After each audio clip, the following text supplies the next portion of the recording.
وہ لاہور کے ایک سرکاری اسکول میں استانی تھی اور میں 5ویں کلاس میں ہی اسکول چھوڑ چکا تھا۔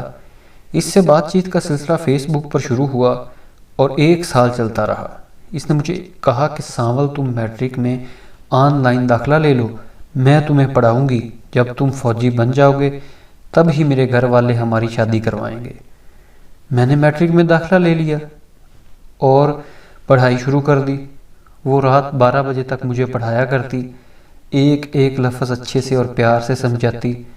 سما اور بھی خوبصورت ہو جاتا جب سبق میں مرزا غالب اور میر تقی میر کا کوئی شعر آ جاتا۔ بغیر چھٹی کیے وہ مجھے پڑھاتی رہی۔ وقت گزرتا گیا اور امتحان آ گئے۔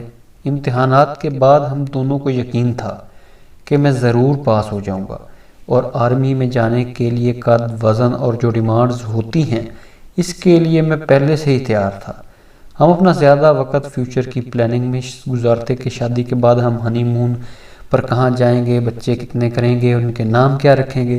زندگی بڑی پرسکون گزر رہی تھی کہ اچانک امتحانات کا رزلٹ آ گیا۔ رزلٹ کو دیکھ کر دیے میں تیل نہ رہا، زمین ہمارے پاؤں کے نیچے سے سرک گئی، کیونکہ میں انگلش، ریاضی اور سائنس میں فیل ہو چکا تھا۔ اس نے میرے امتحانات کا رزلٹ دیکھتے ہی مجھے بلاک کیا اور کسی فوجی سے شادی کر لی۔ کچھ دن پہلے معلوم ہوا کہ اب وہ ماں بننے والی ہے۔